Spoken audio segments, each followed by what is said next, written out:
chère maman, toute la population, toutes les mamans, toutes les coopératives, je vous salue, je vous remercie, je vous félicite pour l'engagement, je vous dis merci, que Dieu vous bénisse d'être toujours là à nous.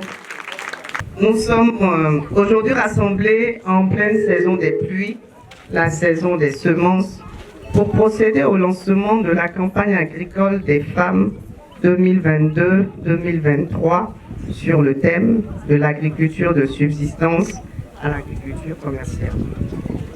Si nous sommes réunis pour cette occasion, c'est grâce à nos pères, les propriétaires terriens, les gardiens de la tradition, qui nous accompagnent depuis le début de nos activités en 2018 et qui, pour nous encourager, nous ont octroyé 150 hectares de terre arable pour cultiver du maraîcher. Nos papas nous ont donné la terre. Chère maman, je vous demande de les ovationner pour leur dire merci.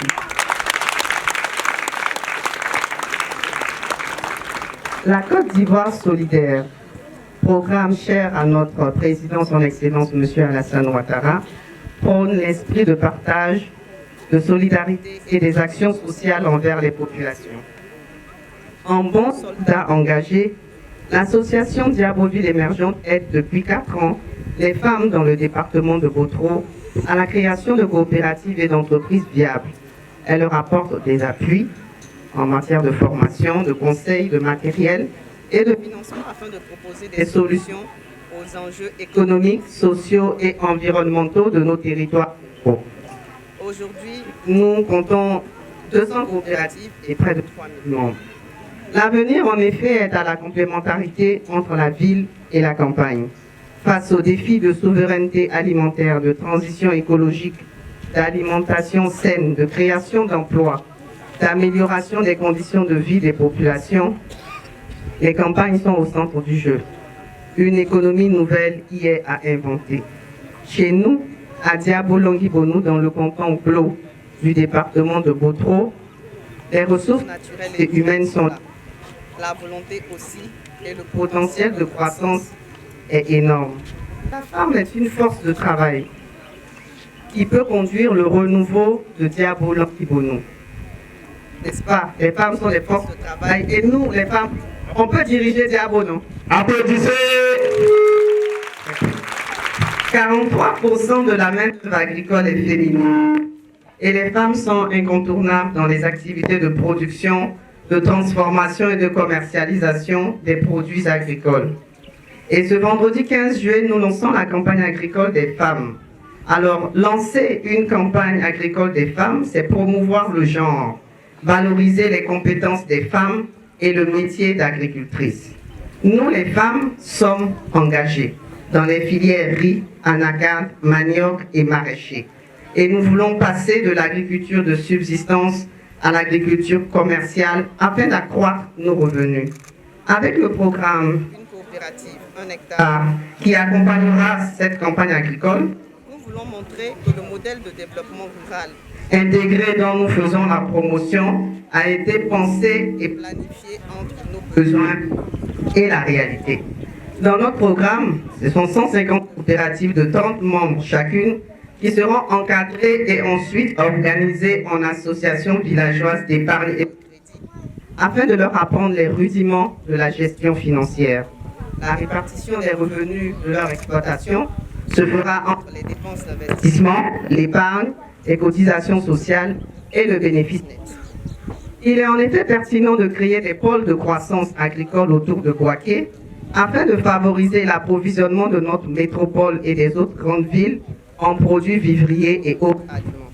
Le grand marché de Bouaké, le plus grand d'Afrique de l'Ouest, est en construction, tout comme l'autoroute Abidjan-Bouaké qui est à nos portes. Et nous avons le chemin de fer, l'aéroport de Bouaké et toutes ces infrastructures qui nous ouvrent nombre de perspectives. Avec notre programme Une coopérative, 1 hectare, nous voulons donner un souffle nouveau aux femmes agricultrices. Et c'est en cela que nous voulons remercier notre parrain. Je pense que le maître de cérémonie, à l'entame de cette cérémonie, n'a pas présenté le parrain. Tout ce que nous faisons, le gouvernement du président Alassane Ouattara le voit. Le président sait que nous faisons du riz, Il sait que nous sommes appuyés par nos chefs et nous avons décidé de faire du maraîcher. Vous savez, c'est très difficile en ces périodes d'avoir accès au foncier, notamment pour les femmes. Et ayant appris que ici, à Diabo-Langui-Bono, la chefferie a décidé de donner jusqu'à 150 hectares de terre aux femmes pour faire du vivrier, il a été touché. Nous avons sollicité le ministre du Commerce. Le ministre du Commerce parce que nous voulons vivre de notre agriculture et le ministre a accepté de parrainer notre opération. Ça s'applaudit déjà. Et le ministre a fait venir le spécialiste. Le spécialiste, cet agronome, cet expert qui connaît tous les rouages de la commercialisation des produits vivriers. Parce qu'il a compris que nous aussi, nous voulons faire partie des femmes qui produisent le vivrier. Quand on parle de vivrier en Côte d'Ivoire, on parle d'un seul endroit, alors qu'il y a la terre aussi ailleurs. Donc on dit, nous les femmes glo là, on veut faire partie des productrices de vivrier de Côte d'Ivoire. Oh! Si nous avons la terre, nous avons les femmes, nous avons les capacités intellectuelles pour nous organiser, alors il nous faut des spécialistes pour nous montrer comment ce que nous allons produire va nous permettre de vivre et de nourrir nos familles. Donc il a fait venir un grand tonton, un grand papa, le spécialiste, celui qui donne tous les tricycles. Vous voyez quand on donne 100 tricycles, 200 tricycles, un tonton qui donne ça. Quand on dit les semences, les intrants, applaudissez. Tout ce que vous voulez là, c'est le tonton là qui prend le papier et puis il donne au ministre et puis le ministre signe. Donc le tonton là, il est venu nous voir. Donc on rend grâce à Dieu et on lui dit merci, on l'applaudit. Encore. Le tonton là s'appelle tonton Adou Bernard. Et c'est ce qu'il va voir ici là, qu'il va aller dire au ministre. Donc il faut que quand le tonton là parte là, il soit convaincu que quand il va revenir ici dans 6 mois, parce qu'on va faire la récolte, il va voir que les terres qu'on nous a données là, c'est pas resté comme ça. On a travaillé et toute la superficie là, il y a gombo, il y a tomates, aubergines. Et puis quand on montre les photos comme ça, on dit voilà, les femmes ont travaillé. Donc les mamans, je veux compter sur vous. Applaudissez. Et donc nous les femmes de l'association Diabo-Ville Émergente, nous voulons par cet engagement soutenir le président Alassane Ouattara et son gouvernement dans ses efforts de promotion de la chaîne de valeur des filières maraîchères et de lutte contre l'inflation grâce à une augmentation conséquente de la production. Et notre zone maraîchère pourra, à terme, contenir d'autres programmes ambitieux de mécanisation de l'agriculture, d'industrialisation, d'emploi, de promotion du capital humain. Et nous croyons que les pôles agricoles peuvent garantir une agriculture pérenne et notre priorité restera toujours de faire évoluer la situation sociale et professionnelle des femmes rurales. La zone maraîchère, on pourra y faire un périmètre maraîcher, une unité de stockage, une unité de transformation, une unité de conservation, une unité même qui peut fabriquer des engrais, des intrants, un centre expérimental de formation, un centre pépiniériste, une centrale d'achat. Mesdames, Messieurs, nous les femmes de Diabo sommes ambitieuses. Nous savons que la Côte d'Ivoire s'agrandit, la population grandit et que nous avons nécessairement besoin de manger. Alors nous voulons faire partie des grandes productrices agricoles. Et chaque année, nous allons lancer une campagne agricole spécifique aux femmes pour que la mobilisation d'un plus grand nombre de productrices agricoles puisse créer un réseau solide qui va porter les dossiers critiques pour l'avancement et le maintien des droits et avantages des femmes dans l'agriculture. Les femmes, nous sommes les plus nombreuses, mais nous ne prenons pas part aux décisions agricoles. Nous ne sommes pas suffisamment représentées dans les instances agricoles. Les femmes, il faut les encourager à raconter la réalité de leur quotidien, à identifier les besoins et puis à suggérer des solutions. Il faut concevoir des programmes spécifiques, un répertoire de financement disponible, des prêts, des subventions, des services pour les femmes agricultrices qui sont basées sur leur réalité.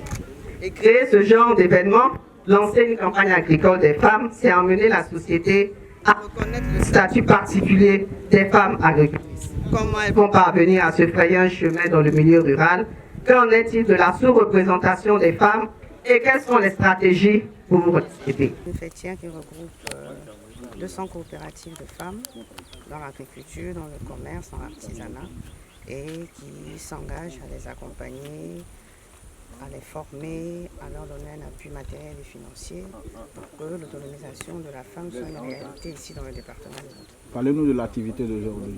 L'activité d'aujourd'hui était le lancement de la campagne agricole des femmes 2022-2023. Alors nous avons souhaité faire une activité spécifique pour la campagne agricole des femmes parce que 45% de la main-d'œuvre agricole est féminine. Il était important de faire une activité spéciale afin de montrer le statut de la femme agricultrice et de créer un cadre pour que des appuis, un répertoire de financement et des accompagnements matériels et des appuis techniques puissent leur être accordés en fonction de leurs besoins et suivant aussi les réalités de leur quotidien. Quel est l'appui que vous attendez de l'OCPV? Appui naturellement en termes de matériel, parce que aujourd'hui nous sommes dans l'ère de l'agriculture moderne, nous avons des besoins croissants en vivrier, alors nous avons besoin d'appui depuis le désherbage jusqu'à la production. Ensuite, après la production, il faut stocker, il faut transformer, il faut commercialiser. Alors nous avons besoin pour toute la maîtrise de la chaîne de valeur, de l'accompagnement du gouvernement de Côte d'Ivoire qui a fait de l'autonomisation de la femme sa priorité. Alors nous remercions le ministre du Commerce, de la promotion des PME, de nous accompagner parce que nous voulons être des entrepreneurs agricoles. Le thème, c'est de passer de l'agriculture de subsistance à l'agriculture commerciale. Alors les femmes sont promptes à travailler, mais elles ne font que de petites parcelles parce qu'elles n'ont pas les moyens d'en faire plus. Alors nous voulons leur donner les moyens, nous voulons les insérer et leur montrer qu'elles peuvent être ces modèles-là et travailler de sorte à ce que la jeunesse puisse rester dans les campagnes parce que l'agriculture leur permet de vivre